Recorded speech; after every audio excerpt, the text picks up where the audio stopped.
Hi friends. तो आज हमारा पहला लेक्चर है, फुल फ्लेज्ड लेक्चर। और टॉपिक जो डिसाइड हुआ है कल ग्रुप में, जो पॉपुलर डिमांड थी उसके हिसाब से, इंडियन बजट। ठीक है। तो आज हम कोशिश करेंगे कि सारा जो स्टैटिक पोर्शन है इंडियन बजट से रिलेटेड, जो पॉलिटिकल रूल्स हैं, ठीक है, जो इंडियन पॉलिटी के रूल्स हैं जो कॉन्स्टिट्यूशन में दिए गए हैं, और उसके अलावा जो कंटेम्प्रेरी इश्यूज हैं उन सबको एक इंटीग्रेटेड होल बना के मैं प्रेजेंट करने की कोशिश करूँगा। ठीक है, तो स्टार्ट करते हैं इंडियन बजट। अब देखो, इंडियन बजट एक बहुत ही इम्पॉर्टेंट डेमोक्रेटिक एक्सरसाइज है इंडिया में। ठीक है, जिसके सोशियो इकोनॉमिक और पॉलिटिकल रैमिफिकेशंस होते हैं। अब सवाल ये उठता है इस टॉपिक की, जो शुरुआत है वो हम यहाँ से करेंगे कि why is the budget presented at all. ठीक है, बाकी सब जार्गन बाद में आएगा, फाइनेंस बिल, ये विल, वो विल। लेकिन पहले की बजट को पास ही क्यों किया जाता है, वाई इज़ बजट इम्पॉर्टेंट, ये जानना इम्पॉर्टेंट है। ठीक है, तो इसके पीछे रीज़न ये है कि जो एक कॉन्सेप्ट इमर्ज हुआ है वेलफेयर स्टेट का, वो काफ़ी पॉपुलर हो गया है सारी दुनिया भर में। ठीक है, कि जो स्टेट जो होता है, जैसे state that is India, the political entity, ठीक है, उसको काफ़ी सारे फंक्शंस एक्सपेक्ट करती है उसकी जनता कि वो परफॉर्म करे। For example, protection of the borders, ठीक है, डिफेंस, ठीक है, या फैसिलिटेशन ऑफ एजुकेशन, जैसे राइट टू एजुकेशन है। ठीक है, तो इन सब चीज़ों को करने के लिए सरकार को क्या चाहिए होता है, पैसा। अब सरकार थोड़ा बहुत पैसा खुद से भी जनरेट करती है, जैसे सर्विसेज दे के, जैसे मान लो यूनियन पब्लिक सर्विस कमीशन है या HPPSC का एग्ज़ाम है, तो उसमें जो आपसे फ़ीस लेगी, एंट्री फीस, वो सब सरकार की इनकम में जाता है। ठीक है, लेकिन इसके अलावा भी ये एडिक्वेट इनकम के सोर्सेज नहीं है सरकार के। उसके अलावा भी सरकार को एडिक्वेट इनकम पाने के लिए आप लोगों के ऊपर क्या लगाना पड़ता है, टैक्स। उसके पीछे रैशनल ये होता है कि जो स्टेट है, इंडियन स्टेट है, वो आपको इकोनॉमिक एक्टिविटी करने के लिए सिक्योरिटी दे रहा है। इंडियन स्टेट आपके बॉर्डर्स को सिक्योर रख रहा है, इसीलिए आप ट्रेड वगैरह कर पा रहे हो ना। आज मान लो कि अगर इंडियन आर्मी बॉर्डर से हट जाए और हर दिन इंडिया में बॉम्ब ब्लास्ट होना शुरू हो जाए, तो कोई बिजनेस ही नहीं हो पाएगा यहाँ पे, लोग घरों से ही बाहर नहीं निकल पाएंगे। ठीक है, तो स्टेट आपको ये सिक्योरिटी दे रहा है और इतनी आज़ादी दे रहा है कि आप अपनी इकोनॉमिक एक्टिविटी पीसफुली कर सकें, तो उसके एवज में स्टेट कुछ टैक्स वसूलता है आपसे। ठीक है, उसको हक है आपसे टैक्स लेने का। इसके अलावा और क्या रैशनल है कि इंडिया का कॉन्स्टिट्यूशन जो है, it has proclaimed the Indian polity as a socialist state. ठीक है, India is a socialist state. Socialist state का मतलब होता है कि the state is expected to perform a lot of economic functions, like investing in human capital, ठीक है, investing in education, health care. तो ये फ्री मार्केट इकोनॉमी नहीं है। ठीक है, और रीडिस्ट्रीब्यूशन ऑफ वेल्थ, ताकि सोशो इकोनॉमिक इनइक्वालिटीज़ जो हैं वो इतनी ज़्यादा ना बढ़ जाएं कि पोलराइजेशन हो जाए सोसाइटी की। तो इंडियन स्टेट क्या करता है, टैक्सेशन के थ्रू अमीर आदमी से पैसा लेगा और गरीब आदमी को सब्सिडी के रूप में पैसा बांटेगा। ठीक है, अगर आप प्रधानमंत्री जी की स्कीम्स वगैरह देखें, आप भारत सरकार की या स्टेट सरकार की भी, कहीं पे बोल रहे हैं कि हम सबको घर दे देंगे, हाउसिंग फॉर ऑल। ठीक है, कहीं बोल रहे हैं कि स्वच्छता अभियान में हम टॉयलेट्स बनाने के लिए पैसे देंगे। ठीक है, तो ये सब पैसा कहाँ से आएगा, कहीं ना कहीं से तो लाना पड़ेगा ना। तो ये मैंने आपको प्रूव करके दिखा दिया कि बजट बनाना क्यों इम्पॉर्टेंट है। ठीक है, कि सरकार को इतने ज़्यादा वेलफेयर स्टेट वाले फंक्शंस परफॉर्म करने होते हैं, तो इसके लिए ऑब्वियस सी बात है कि उसको बहुत ज़्यादा पैसा चाहिए होगा। अब सरकार पैसा कहाँ से लाती है, एक तो अपनी सर्विसेज देती है, उससे जो उसको इनकम होती है सरकार को, वहाँ से आ सकता है, या डायरेक्ट इनडायरेक्ट टैक्सेस से आ सकता है, या सरकार लोन ले सकती है लॉन्ग टर्म या शॉर्ट टर्म। ठीक है, अब सवाल ये उठता है कि ये जो पैसे की वसूली है, टैक्सेस, ठीक है, इनका एक इंस्टीट्यूशनलाइज्ड मैकेनिज्म होना चाहिए, काफ़ी ट्रांसपेरेंट। ठीक है, जो काफ़ी डिबेट के बाद इनैक्ट हो। ठीक है, कि जो चाणक्य हैं हमारे, उन्होंने अर्थशास्त्र में लिखा था कि सरकार को टैक्स कलेक्ट करना चाहिए जैसे एक मधुमक्खी पोलन कलेक्ट करती है। हर फूल पे जा जाके, मतलब इतना भी नेक्टर मत निकालो कि बेचारा फूल ही मुरझा जाए और ख़त्म ही हो जाए। तो एक देश को इतना ही टैक्स लेना चाहिए अपनी प्रजा से जितना कि वो सह सके और वहाँ इकोनॉमिक एक्टिविटी ढंग से चलती रहे। ऐसा ना हो जाए कि सरकार आके हफ्ता वसूली करना शुरू हो जाए कि ले भैया हफ्ता निकाल इस साल का, ठीक है। तो इसके लिए एक इंस्टीट्यूशनलाइज्ड मैकेनिज्म होना ज़रूरी है जिसको बोलते हैं बजट प्रोसीजर इंडिया में, ठीक है। अच्छा, और एक ज़रूरी बात, मैं एक मैंडेटरी डिस्क्लोजर करना चाहता हूँ अभी स्टार्टिंग में ही, ठीक है, कि मैं ये जो भी इन्फॉर्मेशन आपको बता रहा हूँ इसकी मैं गारंटी लेता हूँ, क्योंकि ये कहाँ से आ रही है? सरकारी वेबसाइट से, फाइनेंस मिनिस्ट्री की वेबसाइट से, लोकसभा की वेबसाइट से, नीति आयोग की वेबसाइट से, ठीक है। तो इसको गलत होने का तो मतलब ही पैदा नहीं होता, ठीक है। तो आप आराम से इस पर ट्रस्ट कर सकते हो, ठीक है। तो मैं किसी चिल्लड़ किताब से पढ़ के आपको ये सब नहीं बता रहा हूँ, सरकारी वेबसाइट्स की बिल्कुल क्रेडिबल इन्फॉर्मेशन है ये। और एक इम्पॉर्टेंट बात कि मैं जब भी कोई टॉपिक डिस्कस करूँगा तो मैं कोशिश करूँगा कि उसके सारे एस्पेक्ट्स कवर हो जाएं, उसका कल्चरल एस्पेक्ट, उसका हिस्टोरिकल एस्पेक्ट, उसका पॉलिटिकल एस्पेक्ट, ठीक है, उसका इकोनॉमिकल एस्पेक्ट, ठीक है, सब कुछ कवर करने की कोशिश करूँगा। जैसे मैंने आपको कल्चर का लिंकेज बता दिया, अर्थशास्त्र ऑफ चाणक्य या कौटिल्य, ठीक है। It was a great treatise in the field of public administration of ancient India, Mauryan empire, ठीक है। तो इससे क्या प्रूव होता है कि उस टाइम पे भी टैक्सेशन का एक बाकायदा प्रोसीजर होता था, बजट का, मान सकते हो, ठीक है। तो coming back to the topic, सरकारी वेबसाइट के अनुसार, लोकसभा की वेबसाइट के अनुसार, जो सरकार के प्रिंसिपल सोर्सेज ऑफ इनकम हैं वो हैं कस्टम्स एंड एक्साइज और direct taxes, income tax on individuals and corporates या कंपनीज, ठीक है। तो इस क्वेश्चन को आगे बढ़ाते हैं, why do we need a budget. तो अब देखो, ये बहुत ही इंट्यूटिव सी बात है, बहुत ही कॉमन सेंस की बात है कि अब भारत सरकार के पास कोई कुबेर का खजाना तो हाथ लगानी है, ठीक है। लिमिटेड रिसोर्सेज हैं, पॉपुलेशन दुनिया की सेकंड लार्जेस्ट पॉपुलेशन है इंडिया में, रिसोर्सेज जो है वो बहुत ही मिनिमल हैं। तो इनका एलोकेशन जो है वो बहुत ही ज़्यादा सोच समझ के और एफिशिएंटली करने की ज़रूरत है, ठीक है, अगर आपको केओस से बचना है अपने देश में तो, ठीक है। और साथ में आप लोगों से टैक्स भी रैंडमली नहीं कलेक्ट कर सकते कि किसी को भी रास्ते में चलते हुए पकड़ लिया और उससे बोला कि चल भाई तेरी 60% प्रॉपर्टी हमारी हो गई टैक्स में, ठीक है। एक इंस्टीट्यूशनलाइज्ड ट्रांसपेरेंट मैकेनिज्म होना चाहिए जिसके पीछे there is will of the people of India या consent. Taxation can not be done in a democracy without consent of the people. ये कंसेंट का प्रिंसिपल जो है ये बहुत बड़े बड़े फिलोसोफर्स जैसे जॉन लॉक या जॉन जैक रूसो के टाइम से चला आ रहा है, ठीक है। तो एक डेमोक्रेसी में माना जाता है कि विल ऑफ द पीपल या consent of the people is necessary to carry out any sovereign command या ऑर्डर, ठीक है।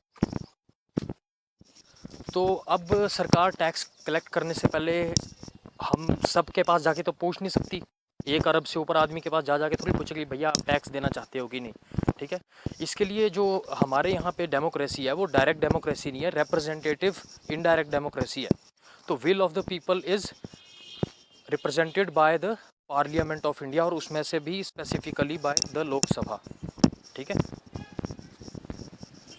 ठीक है। अब आप लोगों ने नोटिस किया होगा कि मेरे पढ़ाने के स्टाइल में एक लॉजिकल कोहेरेंस होती है, ठीक है, एक लॉजिकल कनेक्शन होता है, जो पिछला आइडिया मैंने डिस्कस किया और जो नेक्स्ट आइडिया डिस्कस किया उसके बीच में, ठीक है। The subsequent idea logically follows from the preceding one, ठीक है। तो मेरा पढ़ाने का स्टाइल यही होगा कि एक लॉजिकल कनेक्शन रहे ताकि आपको समझने में आसान रहे, because human mind is design to understand in terms of deductive logic. तो मैं ऐसे कोई रैंडमली अभी कुछ पढ़ाया फिर 2 मिनट बाद कुछ और पढ़ा दिया, ऐसा नहीं करूँगा, ठीक है, ताकि आपके दिमाग में एक मूवी टाइप चलती रहे टॉपिक से रिलेटेड और बिल्कुल कहानी की तरह याद हो जाए आपको। सवाल आता है कि एक साउंड बजट कैसा हो, ये क्वेश्चन भी आ सकता है प्रीलिम्स में, ठीक है। ऐसा पूछ सकते हैं कि would you consider a sound budget. तो जो हमने बजट अभी डिफाइन किया उसकी रिक्वायरमेंट के हिसाब से, तो एक साउंड बजट ऐसा होना चाहिए जिसमें एक्यूरेट एस्टीमेट हो जो अर्निंग्स आने वाली हैं, इनकम का एक्यूरेट असेसमेंट हो, ठीक है, कि ऐसा ना हो जाए कि आमदनी अठन्नी खर्चा रुपया, ठीक है, कि आप एक्सपेक्ट कर रहे हो कि मेरे को इस साल इनकम आएगी 1 करोड़ रुपए और खर्चा आप पहले से प्लान कर दो 2 करोड़ का और बाद में आए आधा करोड़ भी नहीं, ठीक है। तो इस मिसमैच को बचाने के लिए एक एक्यूरेट अंदाज़ा होना चाहिए कि आपकी इनकम क्या होने वाली है। और दूसरा, एक अच्छे बजट की निशानी होती है प्लान्ड एक्सपेंडिचर, जो मेटिकुलसली प्लान किया गया हो कि मैं कौन सी स्कीम को कितना पैसा दूंगा, मैं ह्यूमन कैपिटल में ज़्यादा इन्वेस्ट करूंगा कि इंफ्रास्ट्रक्चर में ज़्यादा इन्वेस्ट करूंगा, ठीक है। ठीक है, तो पहले मैंने बात की थी कंसेंट ऑफ द पीपल की, तो अब हम अपने लॉजिकल नेक्स्ट स्टॉपेज पे आते हैं और उसका नाम है parliamentary control over the finance of India. तो जैसा कि हम सब जानते हैं कि हमारा जो पार्लियामेंट्री सिस्टम है it is based on Westminster model. अब वेस्टमिंस्टर मॉडल क्या है? It's the model of parliament in UK, England, ठीक है, क्योंकि इंग्लैंड से हमने इनहेरिट किया अपना सिस्टम जो है एक तरह से, और वेस्टमिंस्टर उस जगह का नाम है जहाँ पे ब्रिटिश पार्लियामेंट है, ठीक है, इसलिए इसको वो वेस्टमिंस्टर मॉडल भी बोलते हैं, ठीक है। तो who is the who is the controller of public purse? Parliament of India, ठीक है, खास करके लोकसभा। और किस प्रिंसिपल को फॉलो किया जा रहा है? नो टैक्सेशन विदाउट रिप्रेजेंटेशन, मतलब consent of the people is important, ठीक है, मैंडेटरी। जब भी पार्लियामेंट जो वो दस्तखत करके देगी अप्रोप्रिएशन बिल के ऊपर, ठीक है, तब जाके सरकार को यह अथॉरिटी आएगी कि वो कंसोलिडेटेड फंड ऑफ इंडिया से पैसे निकाल सके, ठीक है। ठीक है, तो presentation of annual financial statement is an constitutional obligation, constitution of India में दिया गया है, और दोनों के लिए, यूनियन गवर्नमेंट के लिए भी और स्टेट गवर्नमेंट के लिए भी कंपलसरी है। जो भी इससे रिलेटेड आर्टिकल्स हैं उसकी मैं सेपरेटली एक समरी टाइप बता दूंगा आपको, ठीक है, लेक्चर के बीच में कहीं। अभी सिर्फ कॉन्सेप्ट पे ध्यान दो, ठीक है। तो पार्लियामेंट के हाथ में हमने फाइनेंशियल कंट्रोल दिया हुआ है ऑफ इंडिया, ठीक है। तो ये कैसे एक्सरसाइज करता है? जो लेजिस्लेटिव है, लेजिस्लेटिव ऑर्गन है इंडिया का, इंडियन स्टेट का, वो एग्जीक्यूटिव के फाइनेंसेस या फाइनेंशियल एक्शंस के ऊपर ओवरसाइट रखता है through the process of budget, ठीक है, ठीक है। तो कॉन्स्टिट्यूशन ने इसको एंश्योर किया हुआ है, इस इंस्टीट्यूशनल मैकेनिज्म को। कैसे किया है? एक आर्टिकल 265 आता है, वो ये कहता है no tax shall be levied और collected except by the authority of law, ठीक है। लॉ क्या होता है? जो पास किया जाता है पार्लियामेंट द्वारा, लेजिस्लेचर द्वारा, ठीक है, ठीक है। इसके अलावा no expenditure can be incurred without authorisation of the legislature, ये भी कॉन्स्टिट्यूशन ने मैंडेट किया हुआ है, ठीक है। तो एक्सपेंडिचर वाला कौन सा आर्टिकल था? 266। लेवी ऑफ टैक्स के लिए जो आर्टिकल था 265, ठीक है। और फिर आता है आर्टिकल 112, सबसे इंपॉर्टेंट वाला, that the president shall cause to be laid down before the parliament annual financial statement of every year, ठीक है, ठीक है। अब इसमें जो एवरी ईयर बोला है, ये कौन सा ईयर है? फाइनेंशियल ईयर, ठीक है। प्रेसिडेंट को एक फाइनेंशियल ईयर के लिए annual financial statement lay down करनी है पार्लियामेंट के आगे। अब आ जाते हैं the procedure of the budget, budget कैसे पेश किया जाता है और सब, ठीक है। तो ठीक है, तो budget of the union government, union budget की बात कर रहे हैं हम अभी, ठीक है। एचपी वाले बजट के लिए अलग लेक्चर बनाऊंगा मैं, ठीक है। अभी फिलहाल यूनियन बजट के बारे में। तो यूनियन बजट किसे कहा जाता है? ठीक है, the process by which annual financial statement of the union government is lead down before both houses of the parliament. ये याद रखना, दोनों हाउसेज के आगे प्रेजेंट होती है, लोकसभा और राज्यसभा दोनों, ठीक है। तो इस एनुअल फाइनेंशियल स्टेटमेंट में होता क्या? जैसे आपकी बैंक स्टेटमेंट होती है, ठीक है, कितना क्रेडिट हुआ, कितना डेबिट हुआ, ठीक है, ये बताती है। वैसे ही जो सरकार की एनुअल फाइनेंशियल स्टेटमेंट होती है उसमें एक ब्यौरा दिया जाता है ऑफ एस्टिमेटेड इनकम या receipts and estimated expenditure of the union government over a financial year, ठीक है। इसके अलावा बजट डॉक्यूमेंट में क्या होता है, जो बजट प्रोसीडिंग्स होती हैं उसमें होते हैं डिमांड्स फॉर ग्रांट, ठीक है, कि जो सरकार है वो ले डाउन करती है कि हमें इतना इतना पैसा चाहिए अपने स्कीम्स को चलाने के लिए या अपने फंक्शंस को परफॉर्म करने के लिए। और इन डिमांड्स फॉर ग्रांट के ऊपर वोटिंग होती है लोकसभा में। जैसे मैंने आपको पहले बताया था कि consent of people is necessary, ठीक है। तो कंसेंट को असर्टन करने के लिए इसके ऊपर डिबेट और वोटिंग की जाती है डिमांड फॉर ग्रांट्स के ऊपर, ठीक है। तो हर मिनिस्ट्री अपनी अलग डिमांड देती है इसमें, ठीक है। जैसे हेल्थ मिनिस्ट्री अलग देगी या मान लो एग्रीकल्चर मिनिस्ट्री अलग देगी, ठीक है। तो हर जो डिमांड जाती है पार्लियामेंट के आगे, उसमें क्या होता है कि शुरू में टोटल ग्रांट दी होती है, टोटल डिमांड, ठीक है, हर ग्रांट के पीछे, और उसके ऊपर फिर सब डिवाइड किया जाता है इन नंबर ऑफ आइटम्स। इसके बाद पहले प्रथा थी कि रेलवे बजट जो था वो अलग से प्रेजेंट किया जाता था, ठीक है। और वो क्यों किया जाता था उसको आगे डिटेल में देखेंगे हम, जो एक्वर्थ कमेटी वगैरह सब कुछ, ठीक है। लेकिन इस साल से इंटीग्रेटेड बजट आना शुरू हो गया इंडिया में, कि रेलवे बजट जो है वो अलग से प्रेजेंट नहीं किया जाएगा। पहले भी ये बहुत इंपॉर्टेंट पॉइंट है, इस पर क्वेश्चन आ सकता है कि even in earlier cases because the railway expenditure and receipts go are dealing with the consolidated fund of India, ठीक है। तो railways expenditure and receipts were included in annual financial statement, ठीक है। पहले भी भले उसकी प्रेजेंटेशन अलग हो, लेकिन जो उसमें डाटा डालेंगे कि कितना खर्चा सरकार ने किया, कितनी इनकम आई, उसमें रेलवे वाला भी इंक्लूडेड होता था पहले भी। प्रेजेंटेशन अब जो है वो एक हो गई है, लेकिन पहले भी इंक्लूजन डाटा की होती थी एनुअल फाइनेंशियल स्टेटमेंट में, ठीक है। अगर क्वेश्चन उन्होंने ट्रिक डाल दी कि इस साल से पहले रेलवे बजट का जो एक्सपेंडिचर और रिसीप्ट्स हैं वो एनुअल फाइनेंशियल स्टेटमेंट की जगह एक सेपरेट रेलवे फाइनेंशियल स्टेटमेंट में आती थी, तो वो ऑप्शन गलत हो जाएगा, ठीक है। तो इंडिया में द एनुअल फाइनेंशियल स्टेटमेंट या budget is presented in the parliament on such date as is fixed by the president of India. ये भी बहुत इंपॉर्टेंट है, ठीक है। कहीं कॉन्स्टिट्यूशन में डेट नहीं फिक्स की है कि इसी दिन को आपको बजट प्रेजेंट करना है, इस पे क्वेश्चन भी आ सकता है, और ठीक है। तो प्रीपोनिंग ऑफ बजट जो इस बार प्रीपोन किया गया है पिछले साल के मुकाबले, ठीक है, उस पे भी बाद में डिटेल में चर्चा करेंगे। तो this was a purely executive action, इसके लिए सरकार को कोई अमेंडमेंट वगैरह करने की जरूरत नहीं होती, ठीक है। क्योंकि प्रेसिडेंट ऑफ इंडिया क्या करता है, वो तो रबर स्टैंप होता है, वो तो वही काम करता है जो सरकार कहने को बोलती है, ठीक है। ठीक है, अब जो हमारा फाइनेंस मिनिस्टर होता है ये प्रेजेंट करता है बजट को पार्लियामेंट में, ठीक है। तो इनकी जो स्पीच होती है वो दो पार्ट्स में डिवाइडेड होती है। फर्स्ट होती है general economic survey of the Indian economy, और दूसरी प्रपोजल्स फॉर टैक्सेशन, ठीक है। अब थोड़ी सी रैंडम इन्फॉर्मेशन देख लेते हैं, फैक्चुअल, ठीक है। कई बार आजकल ट्रेंड चल रहा है, यूपीएससी भी और एचपीपीएससी भी कुछ भी पूछ दे रहा है, ठीक है, कि कौन सी मूवी किसके ऊपर बनी थी। तो ये भी एक्सपेक्ट कर सकते हैं कि 1999 से पहले जो जनरल बजट जो प्रेजेंट करते थे फाइनेंस मिनिस्टर, वो होता था 5 बजे शाम को, ठीक है, on the last working day of February.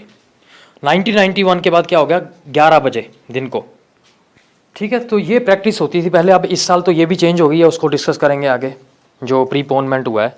तो पहले क्या होता था कि फरवरी के लास्ट वर्किंग डे पे, मतलब 1 महीना पहले जब फाइनेंशियल ईयर क्लोज होने वाला है, जनरल बजट प्रेजेंट कर दिया जाता था सुबह 11 बजे।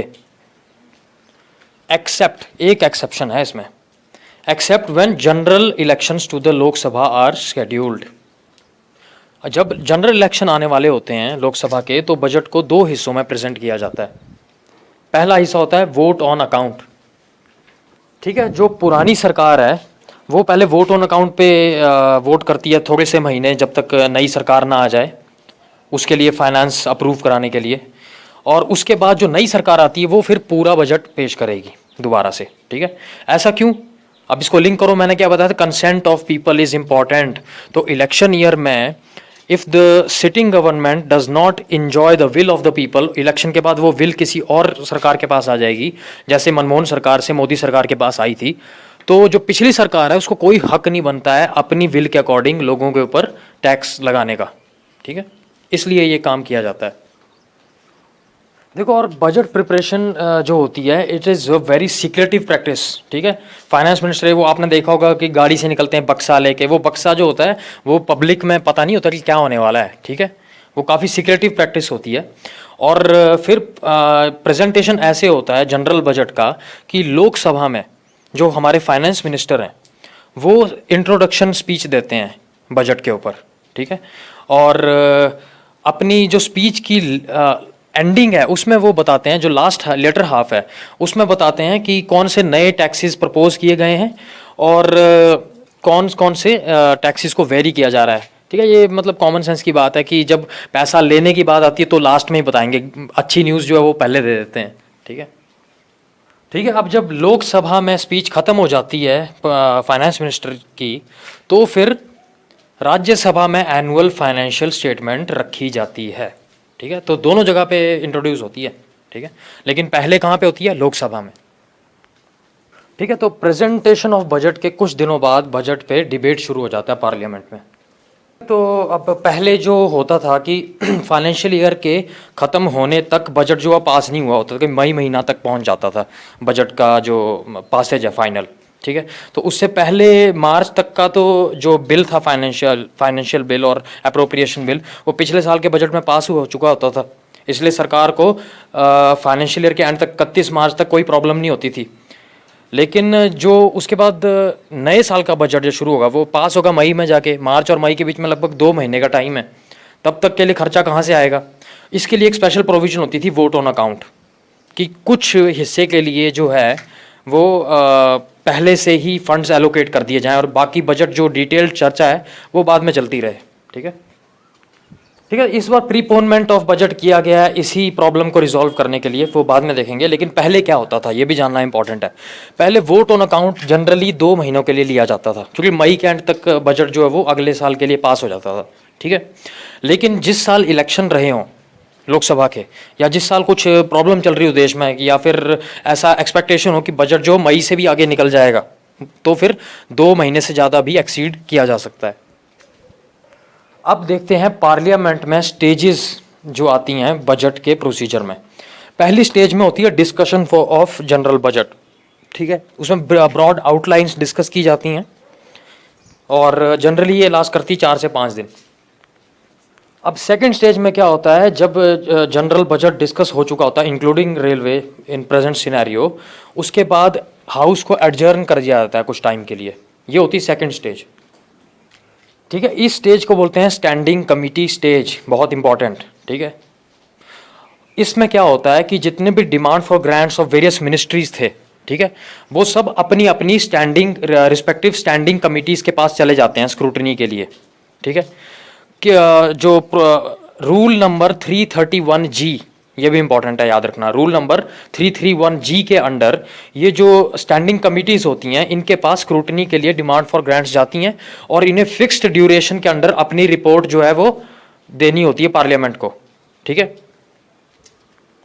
ठीक है, इनको अपने हाउस को सबमिट करनी पड़ती है अपनी report with in a specified period of time, और बिल्कुल भी उस टाइम को ओवररन नहीं करना है। They can not ask for more time. और ये स्टैंडिंग कमेटी से स्क्रूटिनी कब इंट्रोड्यूस हुई थी? 1993-94 वाले फाइनेंशियल ईयर में, बजट में, ठीक है। अब ये स्टैंडिंग कमेटी जो होती हैं इनमें दोनों हाउसेस के मेंबर्स होते हैं, ये याद रखना। टोटल 45 मेंबर्स, 30 लोकसभा से और 15 राज्यसभा से। और एक बहुत इंपॉर्टेंट फैक्ट एग्जाम के पॉइंट ऑफ व्यू से, बहुत ज़्यादा important, the standing committees directions are persuasive in nature. जो अपनी रिपोर्ट देंगे उसमें परसुएसिव इन नेचर, मतलब ऐसे बोलेंगे कि अगर आप यहाँ पे खर्चा कर देते तो ज़्यादा अच्छा होता, या अगर आप इस खर्चे को थोड़ा कम कर देते तो ज़्यादा अच्छा होता, ठीक है। They will not B of nature of cut motions, ठीक है। वो ये नहीं बोलेंगे कि बिल्कुल खर्चा हम ऑर्डर करते हैं कि मनरेगा का बजट जो वो 12,000 करोड़ से घटा के 10,000 करोड़ कर दिया जाए, ऐसा नहीं बोल सकते वो, ठीक है। सिर्फ परसुएड कर सकते हैं। और ये किस रूल के अंडर आता है? रूल 331N, रूल 331N के अंडर, ठीक है। जब एक बार कमिटीज की रिपोर्ट आ जाती है तो फिर house is back in action again, ठीक है। और उसके बाद डिस्कशन और डिमांड ऑफ ग्रांट्स के ऊपर डिस्कशन और वोटिंग शुरू हो जाती है, ठीक है। और कैसे की जाती है? मिनिस्ट्री वाइज, और कितना टाइम दिया जाएगा हर एक मिनिस्ट्री की डिमांड ऑफ ग्रांट्स के लिए, ये डिसाइड करता है, ये डिस्कशन के लिए या वोटिंग के लिए, this is decided by the speaker of Lok Sabha in consultation with leader of the house. Important facts examination point of view से, speaker of the house in consultation with leader of the house. अब देखो time होता है limited, अब हर एक demand को तो ढंग से डिस्कस किया नहीं जा सकता, तो जो लास्ट डे होता है of allotted days for discussion and voting, उस दिन स्पीकर जितनी भी आउटस्टैंडिंग डिमांड्स बच गई हैं उनको इकट्ठे प्रेजेंट कर देता है for voting, and this is known as guillotine. Guillotine क्या थी? फ्रेंच रेवोल्यूशन में जिसमें सिर काट दिया जाता था एकदम से लोगों का, सरेआम पब्लिक में, ठीक है? तो वैसे ही डिस्कशन का सिर काट दिया इसमें, ऐसा मान लो, इसको बोलते हैं गुलोटीन, कि जल्दी जल्दी से पास करा देते हैं उसको बस किसी तरह, ऐसा मान सकते हो। अब एक और इंपॉर्टेंट बात, लोकसभा और राज्यसभा की पावर्स में difference regarding budget. Lok Sabha has the power to assent और डिसेंट और reduce the allocation for any demand asked by the government of India, ठीक है? कम भी कर सकती है डिमांड ऑफ ग्रांट्स को, या मना भी कर सकती है, यहाँ भी कर सकती है, ठीक है? राज्यसभा में क्या होता है कि सिर्फ एक जनरल डिस्कशन होती है, वहाँ पे वोटिंग नहीं होगी। इसके अलावा एक और इम्पॉर्टेंट बात कि कंसोलिडेटेड फंड ऑफ इंडिया के भी दो हिस्से होते हैं, एक होता है चार्ज्ड एक्सपेंडिचर, ठीक है, जिसके ऊपर वोटिंग नहीं हो सकती लोकसभा में। इसमें पेंशन ऑफ प्रेसिडेंट, ये वाइस प्रेसिडेंट, जो भी कॉन्स्टिट्यूशनल ऑफिसर्स हैं इस टाइप के, ठीक है, उनकी चार्ज की जाती है, ऑटोमेटिकली उनकी सैलरी कटती रहती है वहाँ से, ठीक है, उसके ऊपर वोटिंग नहीं हो सकती। या जैसे CAG हो गया, ठीक है। तो ये ऐसा क्यों किया जाता है? वो इसलिए कि कुछ ऑफिसेज ऐसे होते हैं जिनकी गरिमा या जिनकी ऑटोनॉमी बहुत इंपॉर्टेंट होती है। अब मान लो CAG जो है वो स्क्रूटिनाइज करता है गवर्नमेंट के एक्सपेंडिचर को, ठीक है। तो अगर गवर्नमेंट के हाथ में उसकी सैलरी होती, तो मान लो जैसे 2G स्कैम हुआ और विनोद राय ने वहाँ पे शुरू कर दी स्क्रूटिनी, और यहाँ पे सरकार ने उसकी सैलरी घटा के कर दी 10 रुपये महीने की, ठीक है। तो एक तरह से ब्लैकमेल वाला काम हो जाएगा, इसलिए इनको चार्ज एक्सपेंडिचर में रखा हुआ है। तो बजट में कभी भी charged expenditure will not be voted upon, ठीक है, लेकिन charged expenditure will be presented as a part of annual financial statement. ये याद रखना, क्वेश्चन आ सकता है, ठीक है। तो चार्ज्ड एक्सपेंडिचर के ऊपर डिस्कशन होती ज़रूर हो सकती है, लेकिन वोटिंग नहीं हो सकती। इसके अलावा जनरल डिस्कशन में जो मेंबर्स होते हैं of the parliament, they can suggest ways to improve the finances of the country, financial situation of the country, they can criticise the government, इतना पूरा हक है उनको, ठीक है। इसके बाद इंपॉर्टेंट टर्म आता है कट मोशंस। कट मोशंस ऐसी प्रस्ताव होते हैं जो लोकसभा में दिए जाते हैं ड्यूरिंग वोटिंग, जिसका एम होता है to reduce the demands for grants requested for by the government. और किस बेसिस पे? दो बेसिस पे, डिफरेंस ऑफ ओपिनियन या स्केल्स ऑफ इकोनॉमी। अगर उनको लगता है कि ये इकोनॉमिकल नहीं है, कि मतलब मनरेगा को आपने हद से ज़्यादा दे दिया, तो वो सजेस्ट कर सकते हैं कि इसका बजट थोड़ा कम किया जाए। सॉरी, एक तीसरा जो पॉइंट होता है जिसके ऊपर कट मोशंस लाई जा सकती हैं, टू वॉइस अ ग्रीवेंस। जैसे किसी स्कीम से खुश नहीं है तो भी कट मोशन लाई जा सकती है उस स्कीम के अगेंस्ट, डिमांड फॉर ग्रांट के लिए, ठीक है। तो ये सब जो डिमांड फॉर ग्रांट्स, इनके ऊपर जब वोटिंग वगैरह हो जाती है, डिस्कशन एंड वोटिंग, तो गवर्नमेंट इंट्रोड्यूस करती है अप्रोप्रिएशन बिल, ठीक है। और अप्रोप्रिएशन बिल जो होता है ये एक लाइसेंस होता है, मतलब चेक होता है सरकार के पास, कि चेक पे लोकसभा के साइन हो जाएंगे पार्लियामेंट के, तो फिर कंसोलिडेटेड फंड ऑफ इंडिया से आप पैसा निकाल या जमा कर सकते हो, ठीक है। अप्रोप्रिएशन बिल को पास करने का वही टेक्निक होती है जो मनी बिल को पास करने में यूज होती है। Important point, appropriation bill is also analogous to a money bill, ठीक है। तो मतलब राज्यसभा में कोई वोटिंग नहीं होगी इसके ऊपर। इसके बाद नंबर आता है फाइनेंस बिल का पास होने के लिए, ठीक है। फाइनेंस बिल जो है इंट्रोड्यूस हो जाता है, जनरल डिस्कशन जो इंट्रोडक्शन ऑफ बजट होती है उसके इमीडिएटली बाद फाइनेंस बिल जो है वो इंट्रोड्यूस हो गया होता है, लेकिन अप्रोप्रिएशन बिल के पास होने के बाद उसका नंबर आएगा पास होने के लिए। तो मतलब पहले अप्रोप्रिएशन बिल पास होगा, उसके बाद ही फाइनेंस बिल आएगा कंसिडरेशन के लिए हाउस के पास। फाइनेंस बिल में क्या होता है कि सरकार के फाइनेंसिस कहाँ कहाँ से आएंगे, टैक्सेस जो सरकार लगाती है, ठीक है, ये सब, ठीक है। एक बहुत ही इंपॉर्टेंट पॉइंट जहाँ से क्वेश्चन आ सकता है, ठीक है, जो ड्यूटीज़ होती हैं नई ड्यूटीज़ अगर इंट्रोड्यूस की हैं या जो पुरानी ड्यूटीज़ थी उनको, जैसे कस्टम ड्यूटी वगैरह हो गई, उसको मॉडिफाई किया गया फाइनेंस बिल में, तो जिस दिन फाइनेंस बिल इंट्रोड्यूस होगा उसके एक दिन बीत जाने के बाद automatically this duty structure change will come into effect automatically. क्यों? क्योंकि ऐसा प्रोविजन दिया गया था provisional collection of taxes act के अंडर। एक लेजिस्लेशन पास हुआ था provisional collection of taxes act, उसके अंडर जिस दिन फाइनेंस बिल इंट्रोड्यूस होगा उसके एक दिन बीत जाने के बाद ऑटोमेटिकली जो ड्यूटी स्ट्रक्चर में चेंज हुआ होगा that will come into effect. और बहुत इंपॉर्टेंट बात, finance bill has to be passed by parliament with in 75 days. ये बहुत इंपॉर्टेंट इंफॉर्मेशन है, एग्जाम में आ सकती है। ठीक है, तो अगला जो सेगमेंट आता है वो है सप्लीमेंट्री और एक्सेस ग्रांट्स। कि मान लो फाइनेंस बिल और अप्रोप्रिएशन बिल वगैरह में जो डिमांड्स अप्रूव हुई हैं सरकार की, वो अगर पूरी नहीं पड़ पाती हैं तो क्या किया जाए?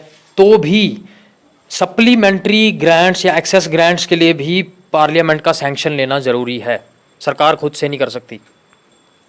ठीक है, अगर किसी साल में किसी सर्विस में, मान लो एजुकेशन में या कहीं पे भी, सरकार ने थोड़ा सा ज़्यादा खर्चा कर दिया जितना कि पार्लियामेंट ने सैंक्शन किया था, तो जो कंसर्न्ड मिनिस्टर है और जो फाइनेंस मिनिस्टर हैं उनको एक नया एस्टीमेट फॉर एक्सेस ग्रांट एक एप्लीकेशन डालनी पड़ेगी इसके आगे, पार्लियामेंट के आगे। ठीक है, और पार्लियामेंट उसको अप्रूव करेगा just in the same way as any demand in general budget is passed.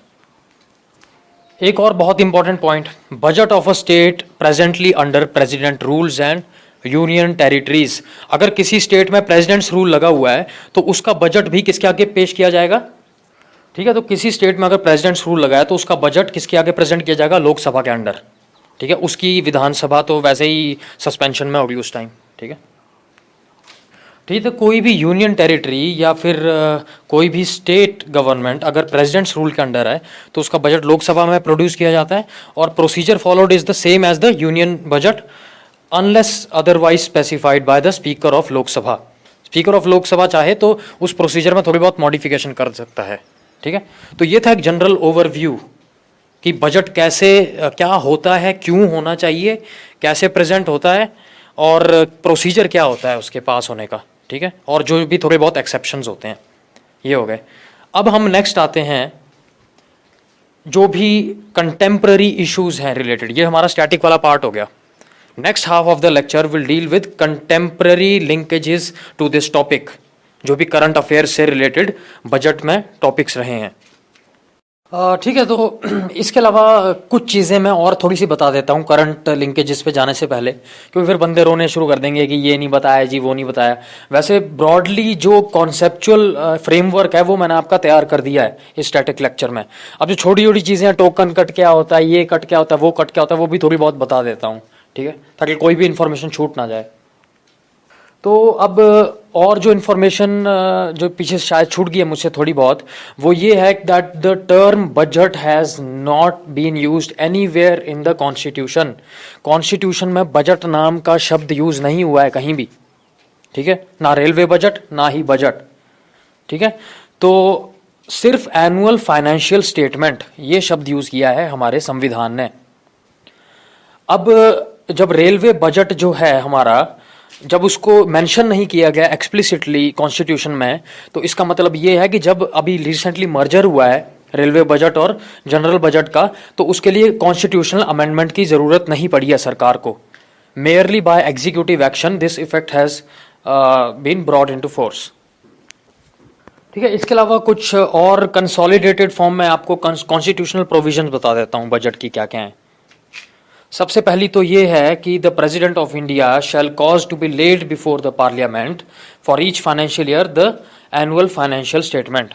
ठीक है, इसके अलावा no demand for grant should be made except with the prior recommendation of the president of India.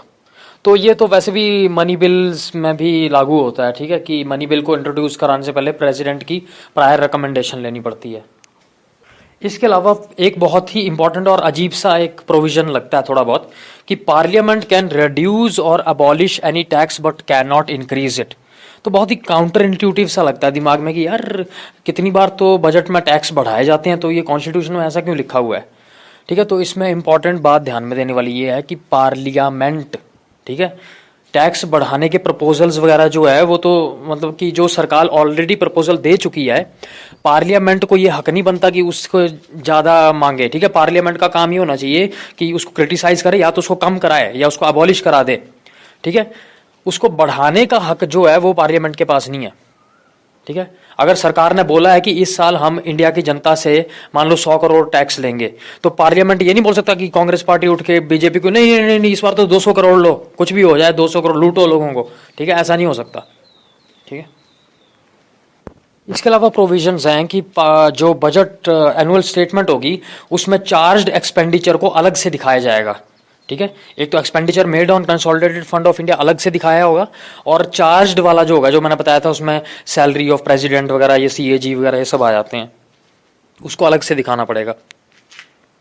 ठीक है, बाकी provisions जो है वो मनी बिल से रिलेटेड हैं कि मनी बिल को प्रेसिडेंट की प्रायर रिकमेंडेशन से ही इंट्रोड्यूस किया जा सकता है, और कहाँ इंट्रोड्यूस किया जा सकता है, लोकसभा में।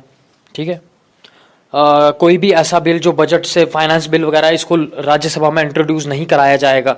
राज्यसभा के पास वोटिंग का अधिकार नहीं होगा बजट प्रोसीडिंग्स के दौरान। ठीक है, तो ये तो सब आपको वैसे भी पता ही होंगे, या अगर नहीं पता है तो आप लक्ष्मीकांत से देख सकते हो, इसमें मेरे लायक बहुत ज़्यादा एक्सप्लेन करने वाली बात है नहीं कोई। ठीक है, मेरा काम है आपको एक्सप्लेन करना कॉन्सेप्ट्स को। ठीक है, और आपको एक कोहेरेंट लॉजिकल प्रोसेस के साथ जोड़ना। ठीक है, जो चीज़ ऑलरेडी लक्ष्मीकांत में देखी ट्रिवियल सी, जो कि हर एक सिविल एस्पिरेंट को पता ही होती है, वो मैं यहाँ पे तोते की तरह दोबारा से रिपीट नहीं करना चाहता। ठीक है, ठीक है, एक इंपॉर्टेंट बात जो मैं बताना चाहूँगा कि कॉन्स्टिट्यूशनल प्रोविजन है that the budget will specify revenue account from the total account. ठीक है, जो सरकार के दो अकाउंट्स होते हैं ना, एक रेवेन्यू और एक कैपिटल। ठीक है, तो रेवेन्यू अकाउंट जो है उसका एक्सपेंडिचर FRBM एक्ट के अंडर क्या बोला गया था कि रेवेन्यू का जो डेफिसिट है, रेवेन्यू डेफिसिट, वो हमें जीरो की तरफ एम करना चाहिए। ठीक है, रेवेन्यू एक्सपेंडिचर ये होता है कि जो कैपिटल क्रिएटिंग नहीं होता, एसेट क्रिएशन में यूज़ नहीं हो रहा है, जो आपकी रोज़मर्रा के खर्चे में कंजम्पशन में यूज़ हो जा रहा है। ठीक है, तो ऐसा खर्चा जो होता है ये इकोनॉमी के लिए बहुत अच्छा नहीं होता। ठीक है, ज़रूरी होता है लेकिन ये अच्छा नहीं होता कि आपको अगर उधार लेना पड़ रहा है अपना रोज़ का खर्चा चलाने के लिए ही, तो आप इन्वेस्टमेंट क्या करोगे फिर। ठीक है, तो बजट में, ताकि इसका ढंग से पार्लियामेंट में क्रिटिसिज्म हो पाए, इसलिए बजट में प्रोविजन दिया गया है कि रेवेन्यू अकाउंट को अलग से शो किया जाएगा फाइनेंशियल स्टेटमेंट में। इसके अलावा जो मैंने बताया था कट मोशंस, वो 3 टाइप की होती हैं। वोट्स ऑन डिमांड जब चल रहे होते हैं तब इन्हें इंट्रोड्यूस कराया जा सकता है। ठीक है, और ये 3 टाइप की होती हैं, policy cut motion, economy cut motion या टोकन कट मोशन।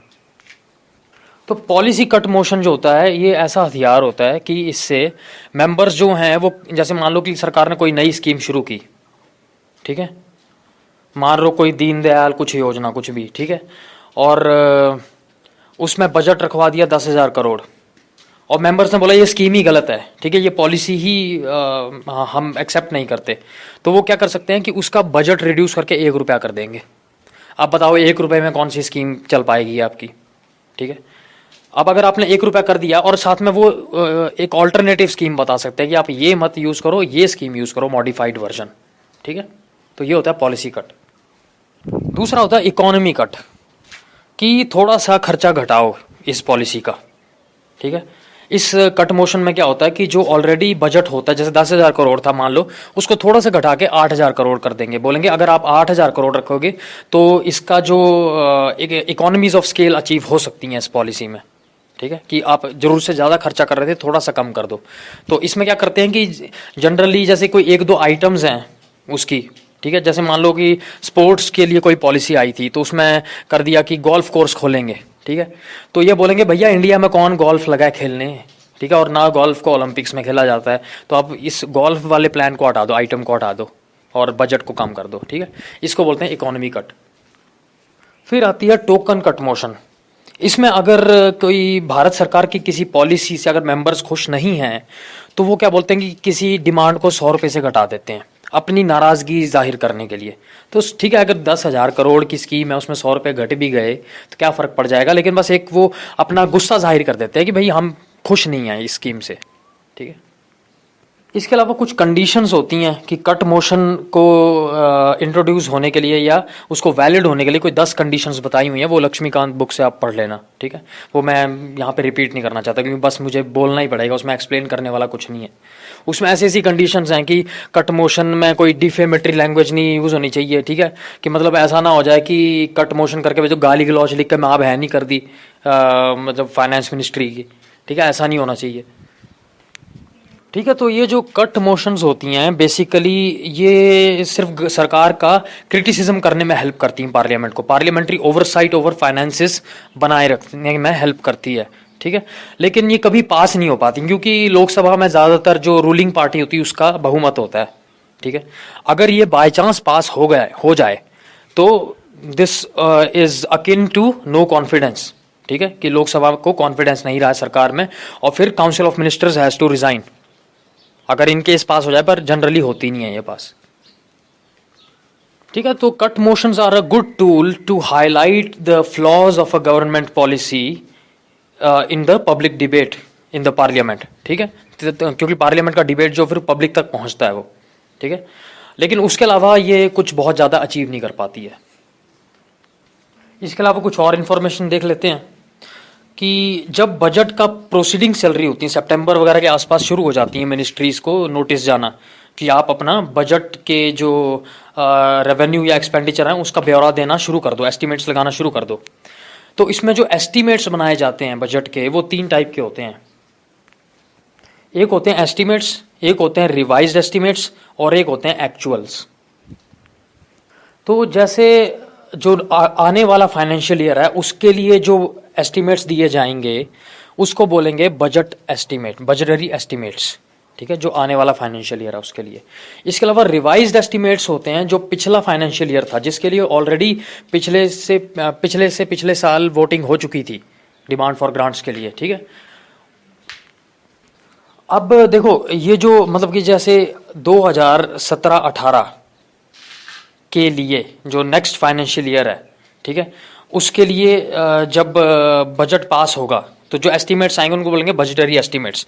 जो ऑनगोइंग बजट ईयर है, जो फाइनेंशियल ईयर ऑलरेडी चल रहा है, उसके जो पिछले एस्टीमेट्स थे, ठीक है, उनको अब री एलोकेट किया जाएगा based on performance of first 6 months, ठीक है। रिवाइज्ड एस्टीमेट्स के लिए जो पार्लियामेंट है उसकी सैंक्शन लेना जरूरी नहीं है अब, क्योंकि वो ऑलरेडी पिछली बार सैंक्शन हो गए थे, ठीक है। वो बस री एलोकेशन के लिए यूज में आता है। और फाइनली जो मिनिस्ट्रीज होंगी वो ये भी डिक्लेयर करेंगी कि जो ऑनगोइंग फाइनेंशियल ईयर में अभी तक उसमें उन्होंने कितना खर्चा किया और उनको कितने रिसीप्ट्स आई, ठीक है, इसको बोलेंगे एक्चुअल एस्टीमेट्स। अब नेक्स्ट आते हैं डॉक्यूमेंट्स जो कि पार्लियामेंट के आगे रखी जाती हैं इस पूरे प्रोसीजर में। सबसे पहली डॉक्यूमेंट कौन सी होती है? Finance ministers inaugural speech to the budget, ठीक है। दूसरा नंबर आता है एनुअल फाइनेंशियल स्टेटमेंट का, जो कि कॉन्स्टिट्यूशनल ऑब्लिगेशन है। तीसरा नंबर आता है डिमांड फॉर ग्रांट्स का। उसके बाद आता है नंबर 2 बिल्स का, appropriation bill and finance bill. इसके बाद आता है memorandum explaining provisions in the finance bill. एक मेमो जैसा आता है, उसमें फाइनेंस बिल के जितने भी प्रोविजन, क्योंकि फाइनेंस बिल एक बहुत बड़ी डॉक्यूमेंट होती है, उसको एक्सप्लेन किया जाता है प्रोविजंस को। इसके बाद मेमो के बाद नंबर आता है 4 रिपोर्ट्स का, जिसको कि FRBM एक्ट ने मैंडेट किया था। सबसे पहले थी मैक्रो इकोनॉमिक फ्रेमवर्क स्टेटमेंट, कि इंडिया का जो मैक्रो लेवल पे फिस्कल हेल्थ है इंडियन इकोनॉमी की, या GDP ग्रोथ नंबर्स हैं, या एक्सटर्नल सेक्टर में जो स्टेबिलिटी है, ठीक है, इसको रिप्रेजेंट किया जाता है। The fiscal policy strategy. इसके बाद नंबर आता है फिस्कल पॉलिसी स्ट्रैटेजी स्टेटमेंट का। ये भी FRBM एक्ट ने मैंडेट की थी, ठीक है। तो ये जो नेक्स्ट स्टेटमेंट आती है स्ट्रैटेजी वाली, इसमें जो सरकार है वो अपनी स्ट्रैटेजिक व्यू पॉइंट को पार्लियामेंट के आगे रखती है कि हमने कहीं पे टैक्स बढ़ाया तो क्यों बढ़ाया, हमने कहीं पे ज़्यादा खर्चा किया तो क्यों किया, हमारा विजन क्या है। It is a kind of visionary statement. अगला नंबर आता है medium term fiscal policy statement का। ये डॉक्यूमेंट भी FRBM एक्ट ने मैंडेट की हुई है। अब ये जो स्टेटमेंट है ये काफ़ी इंपॉर्टेंट है। ये ले डाउन करती है 3 years रोलिंग टारगेट। देखो मीडियम टर्म इकोनॉमिक्स में ज़्यादातर बोलते हैं 3 से 5 साल के आसपास जो होता है टारगेट हमारा, ठीक है। तो ये 3 years रोलिंग टारगेट सेट करती है फॉर 5 फिस्कल इंडिकेटर्स, ठीक है। इनको याद रख लेना कौन कौन से हैं, ठीक है। और ये सारे फिस्कल पैरामीटर्स एक्सप्रेस किए जाते हैं as percentage of GDP in market prices, ठीक है। तो इसमें क्या क्या आ जाता है, फिस्कल डेफिसिट, रेवेन्यू डेफिसिट, फिर एक आता है effective revenue deficit. Effective revenue deficit बहुत इंपॉर्टेंट टर्म होता है, ठीक है, कि रेवेन्यू डेफिसिट में से जो जो सेंट्रल गवर्नमेंट ने स्टेट्स को लोन दिए हैं जिससे कि बाद में एसेट्स क्रिएट होंगे, उसको सब्ट्रैक्ट कर लिया जाता है, ठीक है। इसको बोलते हैं इफेक्टिव रेवेन्यू डेफिसिट, क्योंकि रेवेन्यू डेफिसिट तो वही होता है जो खर्चा रोजमर्रा के खर्चा चलाने में आपका शॉर्टफॉल हो रहा है, ठीक है। अगर उसमें से कुछ खर्चा ऐसा है जो बाद में चल के एसेट क्रिएशन करेगा तो उसको फिर सब्ट्रैक्ट कर दिया जाता है और बोला जाता है इफेक्टिव रेवेन्यू डेफिसिट। नेक्स्ट आता है टैक्स टू जीडीपी रेशो, ठीक है। ये भी बहुत इंपॉर्टेंट है कि किसी सरकार की फिस्कल हेल्थ को जानने के लिए। और लास्ट में आता है total liability of the union government at end of the financial year. इसके बाद आता है medium term expenditure framework statement. ये भी एफआरबीएम एक्ट ने ही मैंडेट की हुई है, ठीक है। तो 4 डॉक्यूमेंट हो गई एफआरबीएम एक्ट वाली। अब ये वाली जो स्टेटमेंट है ना, ये ज़्यादातर बजट सेशन में नहीं प्रोड्यूस की जाती, मॉनसून सेशन में की जाती है। ये इंपॉर्टेंट फैक्ट है, ठीक है। और इसका ऑब्जेक्टिव क्या है कि जो खर्चा सरकार कर रही है वो एफआरबीएम एक्ट में जो प्रोविजंस हैं उनसे ज़्यादा डिविएट ना हो, ये इसका ऑब्जेक्टिव होता है। नेक्स्ट डॉक्यूमेंट आती है एक्सपेंडिचर प्रोफाइल।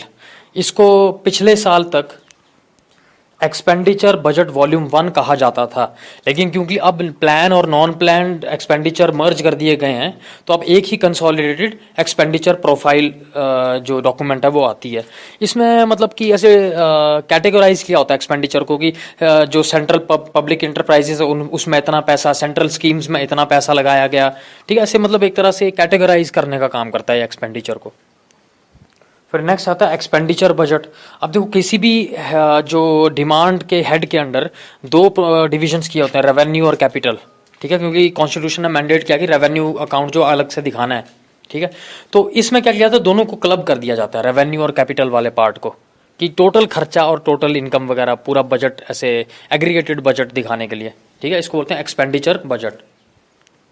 वैसे ही एक डॉक्यूमेंट होती है रिसीप्ट्स बजट, ठीक है, जिसमें एस्टिमेट्स ऑफ रिसीप्ट्स को क्लब कर दिया जाता है। नेक्स्ट डॉक्यूमेंट आती है बजट एट अ ग्लैंस, ठीक है। इसमें मतलब एक तरह से समरी होती है बजट की, और इसमें जो सरकार का ग्रॉस फिस्कल डेफिसिट है, ठीक है, और प्राइमरी डेफिसिट, इसको रिप्रेजेंट किया जाता है। प्राइमरी डेफिसिट वो होता है जो फिस्कल डेफिसिट में से इंटरेस्ट पेमेंट्स अगर आप सब्ट्रैक्ट कर दो तो वो बन जाता है प्राइमरी डेफिसिट, ठीक है। इससे ये पता चल जाता है आपको कि आपका प्रिंसिपल अमाउंट कितना उधार पे है, अभी तक कितना प्रिंसिपल लौटाना बाकी है अगर आप इंटरेस्ट पेमेंट्स को हटा दो तो, ठीक है। इसके अलावा इस डॉक्यूमेंट में क्या आता है बजट एट अ ग्लांस में, कि सेंट्रल गवर्नमेंट ने स्टेट गवर्नमेंट्स और यूनियन टेरिटरीज को कितने रिसोर्सेज ट्रांसफर किए और नेचर ऑफ ट्रांसफर की, या तो एड के तौर पे किए या लोन के तौर पे किए या कैसे किए, ठीक है। नेक्स्ट डॉक्यूमेंट आती है हाइलाइट्स ऑफ द बजट। ये भी पार्लियामेंट के आगे रखे जाते हैं, मतलब कि हाइलाइट्स जैसे वो डॉक्यूमेंट जैसे हम लोगों के लिए रिवीजन के लिए बहुत काम आती है, ठीक है, highlights of the budget. Next document आती है डिटेल्ड डिमांड फॉर ग्रांट्स। ये जो कंसर्न्ड मिनिस्ट्रीज होती हैं ये अपनी डिमांड्स को सारे आइटम हेड्स में डिवाइड करके पार्लियामेंट के आगे रखती हैं डिटेल में। नेक्स्ट एक बहुत ही इंपॉर्टेंट डॉक्यूमेंट आता है जिसके ऊपर मैं चाहता हूं कि आप लोग ध्यान दो, ये है आउटकम बजट। 2007-2008 से क्या होता था कि हर डिपार्टमेंट एक अलग से आउटकम, हर मिनिस्ट्री और डिपार्टमेंट अलग से आउटकम डॉक्यूमेंट बना के पार्लियामेंट के आगे रखती थी कि जो हमने बजट में ग्रांट्स लिए थे उसका रिजल्ट क्या हुआ बेसिकली, ठीक है। 2 डॉक्यूमेंट्स बनती, परफॉर्मेंस बजट और आउटकम बजट। उन दोनों को 2007-8 में पहली बार ज्वाइन कर दिया गया और हर मिनिस्ट्री या डिपार्टमेंट ने इस कंबाइंड डॉक्यूमेंट को आउटकम बजट के नाम से पार्लियामेंट के आगे रखा। अब क्या होगा लेकिन 2017-18 फाइनेंशियल ईयर से कि ये सारी मिनिस्ट्रीज के आउटकम बजट को मर्ज करके एक सिंगल डॉक्यूमेंट बनाई जाएगी। और ये कौन प्रिपेयर करेगा? Finance ministry in collaboration with NITI Aayog. ये ध्यान रखना, नीति आयोग को क्या है, एक होलिस्टिक डेवलपमेंट का विजन लेके चलना है पूरे देश का। ठीक है, तो हर एक जो डिपार्टमेंट है, हर एक मिनिस्ट्री है, वो सिनर्जी में काम करे। ठीक है, इसके लिए ये प्रोविजन रखा गया है।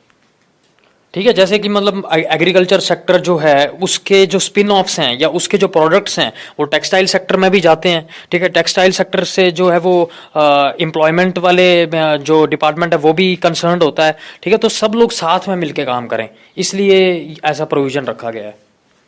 ठीक है, फिर एक रिपोर्ट आती है एनुअल रिपोर्ट। ये हर मिनिस्ट्री प्रिपेयर करती है और फिर पार्लियामेंट के आगे ले डाउन करती है। ये क्या होता है, बेसिकली पिछले साल में उनका रिपोर्ट कार्ड होता है कि परफॉर्मेंस कैसी रही, ताकि लोग क्रिटिसाइज कर पाएं कि जैसे कोई मिनिस्ट्री है, मान लो कि मिनिस्ट्री ऑफ डिफेंस है, बहुत घटिया परफॉर्म कर रही है लेकिन इस साल बजट खूब मांगा है, तो वो उसको गिनाएंगे कि भैया पिछली बार हमने तुम्हें इतने पैसे दिए थे और तुमने ऐसे नाक कटाई हमारी सबकी। और लास्ट डॉक्यूमेंट हमारी आती है इकोनॉमिक सर्वे। इकोनॉमिक सर्वे का तो आपको पता ही होगा फिर। ठीक है, पूरा डिटेल में चर्चा करती है ये मीडियम और लॉन्ग टर्म प्रोस्पेक्ट्स और जो फिलहाल प्रेजेंट सिनेरियो है और आने वाला सिनेरियो कैसा होगा इकोनॉमी के लिए। ठीक है, ठीक है, तो ये थी डॉक्यूमेंट्स, पूरी लिस्ट दे दी एग्जॉस्टिव मैंने। और क्या बचता है? और 3 फंड्स बचते हैं एनुअल फाइनेंशियल स्टेटमेंट में। 3 फंड्स की बात की जाती है जिनको गवर्नमेंट ऑफ इंडिया डील करती है। ठीक है, तो उसमें सबसे पहला होता है कंसोलिडेटेड फंड ऑफ इंडिया। ठीक है, दूसरा होता है कंटिजेंसी फंड ऑफ इंडिया और तीसरा होता है पब्लिक अकाउंट ऑफ इंडिया। ठीक है, ये तीनों फंड्स जो हैं ये इंक्लूड किए जाते हैं एनुअल फाइनेंशियल स्टेटमेंट में। ठीक है, इनसे रिलेटेड आर्टिकल आप लक्ष्मीकांत से देख लेना, जैसे कंसोलिडेटेड फंड का शायद 266 है, कंटिजेंसी का 267 है। ठीक है, तो ये आप वहां से देख लेना आर्टिकल्स। अब मेरे हिसाब से स्टैटिक पोर्शन मैंने सारा कवर कर ही दिया है, तो अब आ जाते हैं हम अपने करंट अफेयर लिंकेजेस पे। तो कंटेम्प्रेरी लिंकेजेस में इस साल के लिए इम्पॉर्टेंट है सबसे पहले तो कि बजट हमारा जो है इस साल वो प्रीपोन कर दिया गया है। ठीक है, पहले फरवरी के आखिरी वर्किंग डे पे प्रेजेंट होता था और मई तक चला जाता था, इस फाइनेंशियल ईयर के खत्म होने के बाद तक चलता रहता था। ठीक है, फाइनेंस बिल का और अप्रोप्रिएशन बिल का पैसेज। लेकिन इस बार ये कि ऐसे फैसिलिटेशन की गई है कि बजट की जो पूरी फॉर्मेलिटीज हैं, अप्रोप्रिएशन बिल और फाइनेंस बिल की इनेक्टमेंट, वो 31 मार्च से पहले पहले पूरी हो जाएं। ठीक है, ताकि नेक्स्ट फाइनेंशियल ईयर से बिल्कुल अफ्रेश बंदे जो है बिजनेस साइकिल अपनी प्लान कर सकें पूरी इकोनॉमी में, और जो ब्यूरोक्रेसी है उसको भी आसानी रहे, जो स्कीम्स हैं उनकी पेमेंट वगैरह से रिलेटेड। ठीक है, अब इसमें जो ध्यान देने वाली बातें हैं वो ये हैं कि ये जो प्रपोजल था टू प्रीपोन द बजट, क्या इसके लिए कॉन्स्टिट्यूशनल अमेंडमेंट जरूरी थी या नहीं? तो आंसर होगा नहीं, क्योंकि कॉन्स्टिट्यूशन ने कहीं पे भी डेट मेंशन नहीं की है कि आपको एनुअल फाइनेंशियल स्टेटमेंट कब जैसे प्रेजेंट करनी है। उसने बस ये बोला है कि हर फाइनेंशियल ईयर में आपको पार्लियामेंट के आगे एनुअल फाइनेंशियल स्टेटमेंट प्रोड्यूस करनी है। डेट जो है वो सरकार खुद डिसाइड कर सकती है। और ये जो प्रपोजल था ऑफ प्रीपोनमेंट, इसको फाइनल गो अहेड किसने दी? Cabinet committee on parliamentary affairs which is headed by Rajnath Singh. ये ध्यान रखना, किसने गो अहेड दिया? फाइनेंस मिनिस्ट्री ने नहीं। Final go ahead was given by cabinet committee on parliamentary affairs. तो अब लक्ष्मीकांत से आपको ये cabinet committee on parliamentary affairs भी देख लेना है, क्योंकि अब ये इंपॉर्टेंट हो जाता है। तो देखो, बजट प्रीपोनमेंट के फॉल आउट्स क्या क्या हो सकते हैं।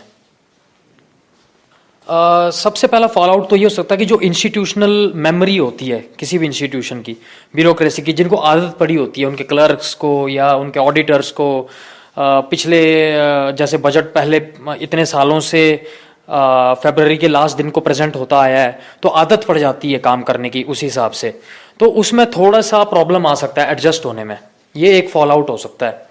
ठीक है, लेकिन ये देखो, ऐसी चेंजेस अगर आपको करनी है देश के भलाई के लिए तो थोड़ी बहुत प्रॉब्लम तो झेलनी पड़ेगी, जैसे डीमोनेटाइजेशन के टाइम झेली लोगों ने। दूसरी एक सिग्निफिकेंट बात यह है कि एक शंकराचार्य कमेटी बैठी थी, ये भी इंपॉर्टेंट है। शंकराचार्य कमेटी, इसने रेकमेंड किया है कि जो आपका कैलेंडर ईयर है उसी के साथ मर्ज कर दो अपने फाइनेंशियल ईयर को भी। ठीक है, 150 साल से ये अंग्रेजी राज से प्रथा चले आ रही है कि इंडिया का जो फाइनेंशियल ईयर है वो 1 अप्रैल से 31 मार्च तक होता है।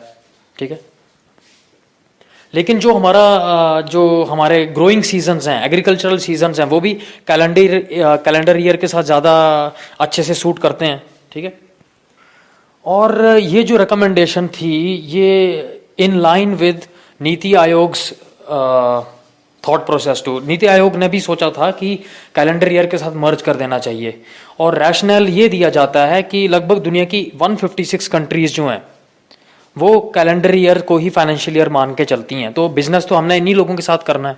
ठीक है, तो हम लोग क्यों इतना दुनिया से अलग चले हुए हैं। दूसरा कि जो मॉनसून सीजन है हमारी वो भी अलाइन होती है कैलेंडर ईयर के साथ। ठीक है, तो इसलिए फिर फाइनली शंकराचार्य कमेटी ने अपनी रिकमेंडेशन दी कि जो अपना फाइनेंशियल ईयर है उसको कैलेंडर ईयर के साथ मर्ज कर दिया जाए। और ये भी हो सकता है कि ये जो बजट प्रीपोन की गई है ये इसको ध्यान में रखते हुए भी की हो सकती है, क्योंकि अगले साल को अगर वो आ जाता है, ये वाला प्रोविजन इंप्लीमेंट हो जाता है, तो बजट को और भी जल्दी फिर प्रेजेंट करना पड़ेगा। ठीक है, तो कि जोर का झटका धीरे से लगे, ठीक है, वो वाला फैसिलिटी देने के लिए सरकार ने शायद इस साल प्रीपोन कर दिया हो। ठीक है, ये भी एक कारण हो सकता है। इसके अलावा प्रीलिम्स के लिए और क्या क्या इंपॉर्टेंट है कि शंकराचार्य कमेटी के आगे और क्या क्या ऑप्शंस थे। तो उसमें चीफ ऑप्शन थे कि विक्रमी संवत को हमारा फाइनेंशियल ईयर बना दिया जाए। ठीक है, ये इसके पीछे थोड़ा हिंदुत्व एजेंडा भी कहा जा सकता है। ठीक है, अगर स्पेकुलेट करना चाहो तो। और ऑप्शन था कि जो स्टॉक मार्केट्स हैं उनके साइकिल के हिसाब से सेट किया जाए। ठीक है, और तीसरा ऑप्शन था कि जो हार्वेस्ट सीजन होता है जुलाई में जो शुरू होता है उसके हिसाब से नया साल शुरू किया जाए। लेकिन इन सभी को ट्रम्प कर दिया हमारे कैलेंडर ईयर ने। ठीक है, वो ज़्यादा सही पाया शंकराचार्य कमेटी ने। तो ये जो हमारा फाइनेंशियल ईयर है ये अप्रैल से लेके 31 मार्च तक कब स्टार्ट हुआ ऐसा होना, तो 1867 में इंपीरियल ब्रिटेन में जो पॉलिसी फॉलो की जाती थी वही पॉलिसी इंडिया में लाई गई थी। ठीक है, तब से चला आ रहा था ये। फिर 1984 में कांग्रेस की सरकार ने एक बार इसको पहले चेंज करने की कोशिश की थी। ठीक है, उसने एक एल.के. झा कमेटी बनाई थी, ये भी इंपॉर्टेंट हो जाएगा। L K. Jha committee in 1984 was set up by Congress government to check whether financial year should be changed. ठीक है, पर उस टाइम ये नहीं हो पाया था। उस वक्त उनका एम ये था कि जब सूखा पड़ता है, ड्रॉट ईयर्स, तो उसमें स्पीडी एलोकेशन ऑफ फंड्स हो पाए। मान लो सूखा पड़ गया आपका अप्रैल मई में, जिन दिनों बड़ी ज़्यादा गर्मी पड़ती है, और तब तक आपका जो बजट है वो पास ही नहीं हो रहा है पार्लियामेंट में। ठीक है, तो फिर प्रॉब्लम आ जाएगी एलोकेशन के दौरान। ठीक है, इसलिए उन्होंने सोचा था कि इसको चेंज कर दिया जाए। लेकिन अगला जो करंट सिग्निफिकेंस है बजट से रिलेटेड वो है merger of planned and non planned expenditure in the present budget. इसका रैशनल क्या दिया गवर्नमेंट ने कि it was leading to inefficiency in allocation of resources. उसकी जगह सरकार बोल रही है कि अब क्लासिफिकेशन होगा बिटवीन कैपिटल एंड रेवेन्यू जो कंपोनेंट्स हैं उनमें। ठीक है, जिस टाइम पे डिस्टिंक्शन होती थी प्लैंड और नॉन प्लैंड की, तो रफली प्लैंड एक्सपेंडिचर वो होता था which was put to productive use, जिसे एसेट क्रिएशन हो कुछ। ठीक है, और नॉन प्लैंड वो होता था जो कंजम्पशन के लिए, नॉन प्रोडक्टिव यूज। ठीक है, जैसे पेंशंस हो गई, सैलरीज हो गई, ये सब।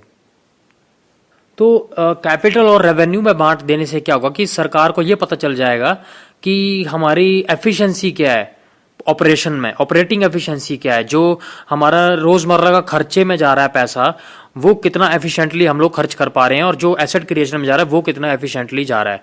ठीक है, तो ये रैशनल दे रहे हैं फाइनेंस मिनिस्ट्री के ऑफिशियल्स। तो अब ये बात उठी कहाँ से कि प्लैंड और नॉन प्लैंड की डिस्टिंक्शन को खत्म कर दिया जाए। इसके लिए एडमिनिस्ट्रेटिव रिफॉर्म्स कमीशन बैठा था 2009 में। वीरप्पा मोइली ने एक रिपोर्ट बनाई थी, इस एआरसी की 14वीं रिपोर्ट। ठीक है, स्ट्रेंथनिंग फाइनेंशियल मैनेजमेंट, उसके अंडर इन्होंने रिकमेंड किया था कि इस डिस्टिंक्शन को हटा दिया जाए। तो ये बहुत इंपॉर्टेंट है। एडमिनिस्ट्रेटिव रिफॉर्म्स कमीशन के कहने पर ये जो डिस्टिंक्शन है ये फर्स्ट टाइम उसने रेकमेंड किया था कि ये डिस्टिंक्शन हटा दी जाए, वीरप्पा मोइली की 14th report under the ARC.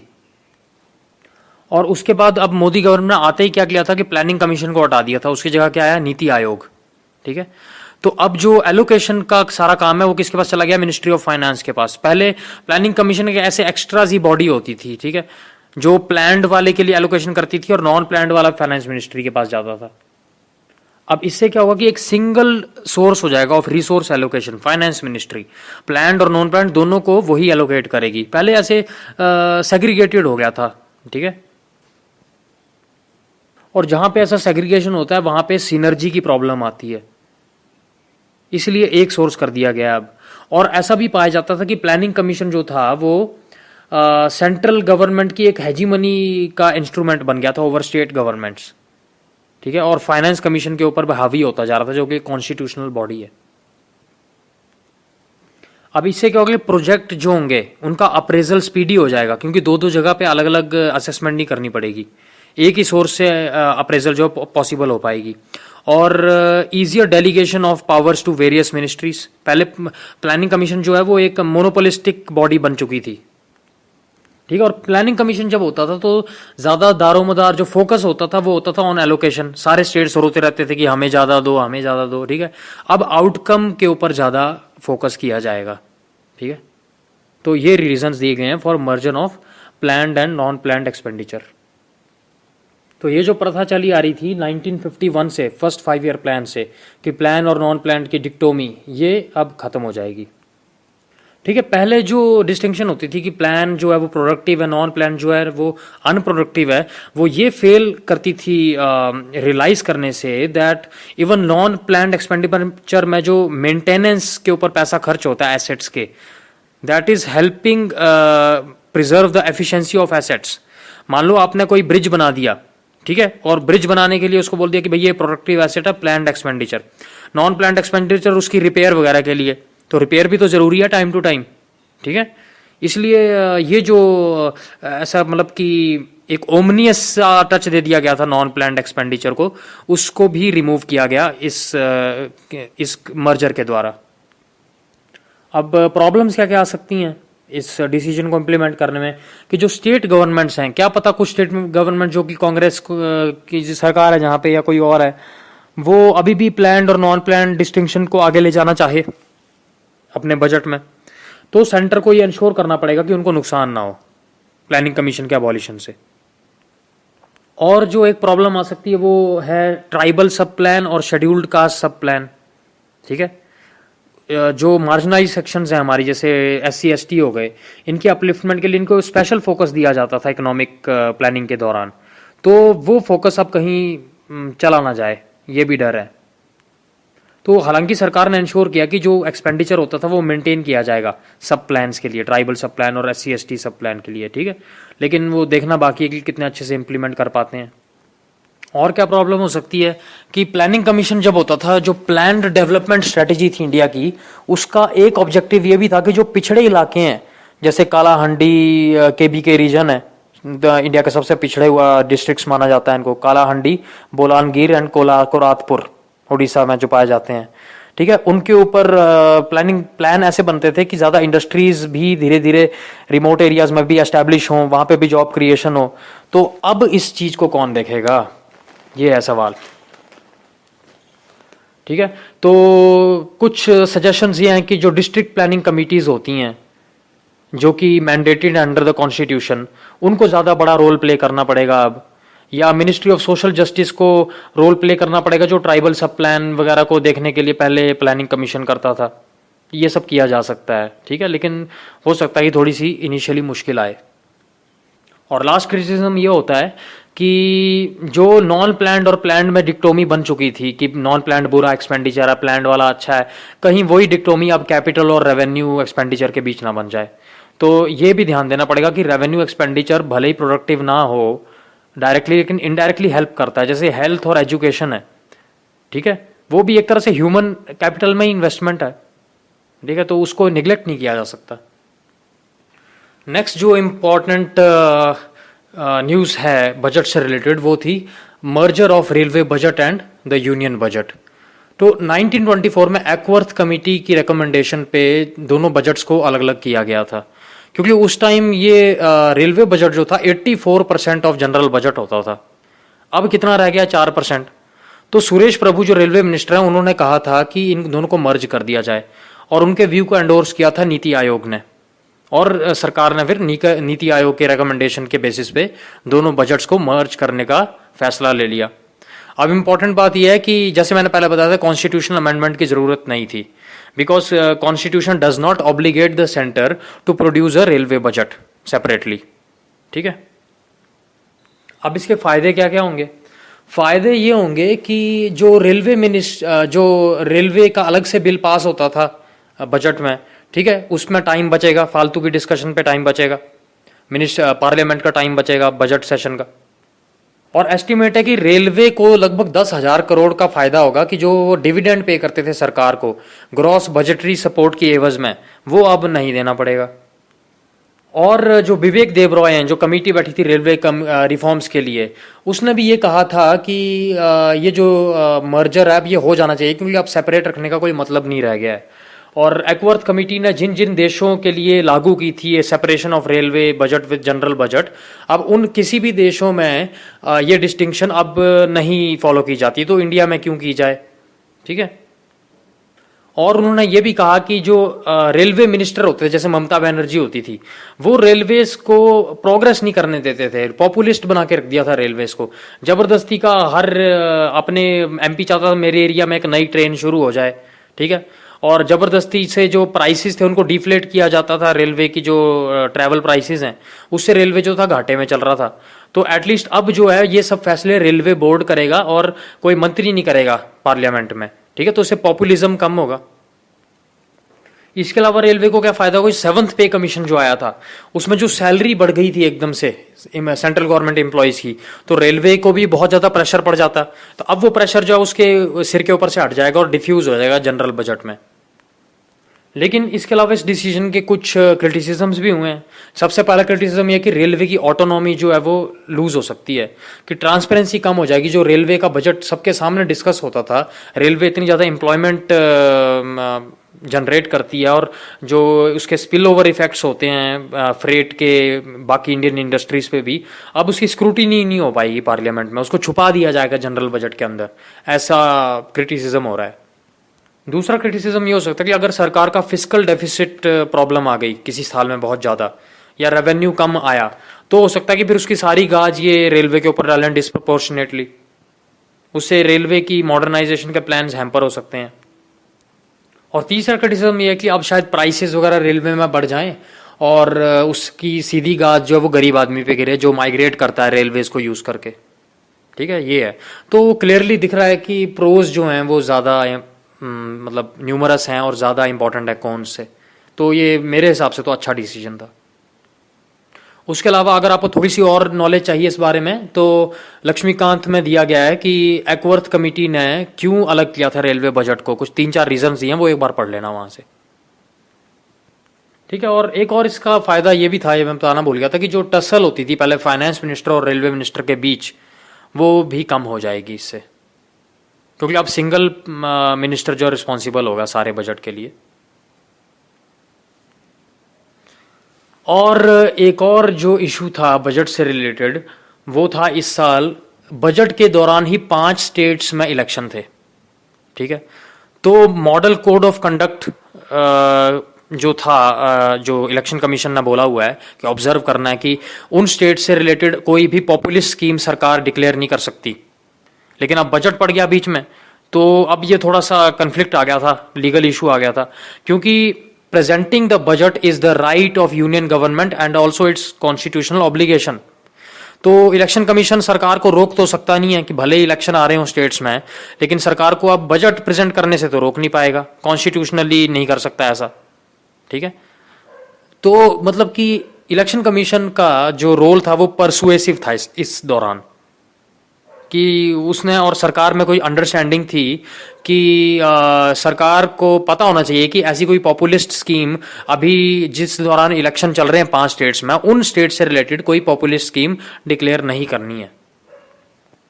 ठीक है, अब इलेक्शन कमीशन का कॉन्स्टिट्यूशनल ऑब्लिगेशन है free and fair elections conduct कराना। सरकार का कॉन्स्टिट्यूशनल ऑब्लिगेशन है यूनियन बजट प्रेजेंट करना। ठीक है, तो अब दोनों का इसमें कन्फ्लिक्ट आ रही है। और बजट जो प्रेजेंटेशन है दैट इज अ वेरी, मैंने बताया था, वेरी सीक्रेटिव प्रैक्टिस।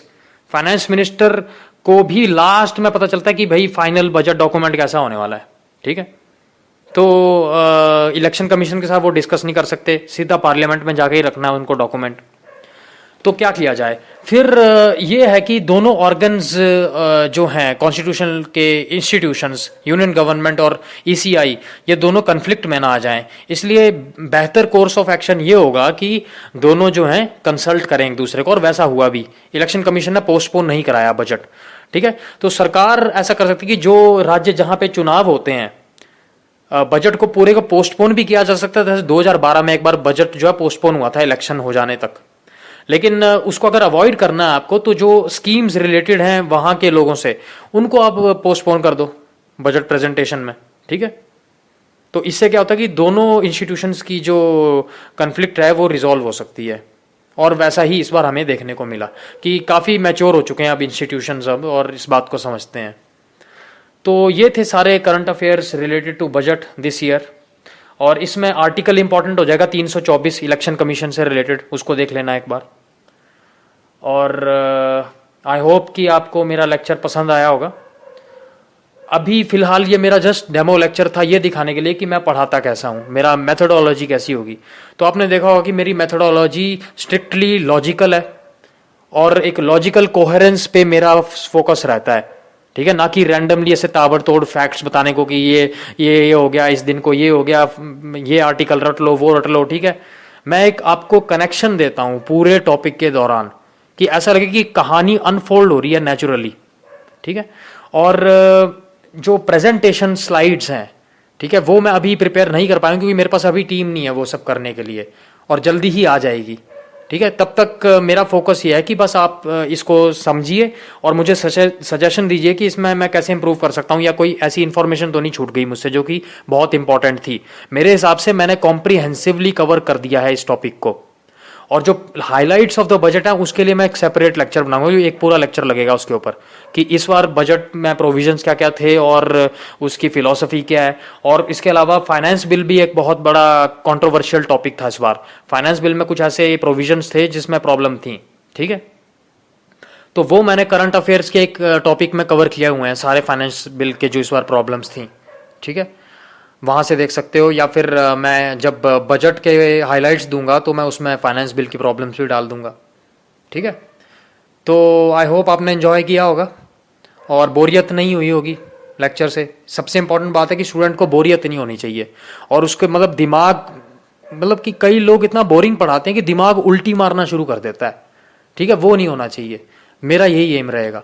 और जो रही बात स्लाइड्स की, तो इन नियर फ्यूचर जब मेरे साथ और लोग जुड़ रहे हैं धीरे धीरे, जैसे टेस्ट सीरीज़ के लिए एक बहुत हार्ड वर्किंग बंदा मुझे मिल गया है, वैसे ही अब स्लाइड्स प्रिपेयर करने के लिए भी मैं ढूंढ रहा हूँ, और स्लाइड्स देना भी शुरू कर देंगे, और एक consolidated notes, e notes, soft copy. ठीक है, तो होपफुली आपको पसंद आया होगा। सजेशन ज़रूर देना मुझे, और फिर नेक्स्ट लेक्चर शायद 1-2 दिन में मैं दोबारा बनाता हूँ। तब तक के लिए ठीक है, इस लेक्चर को एंजॉय करो। थैंक्स।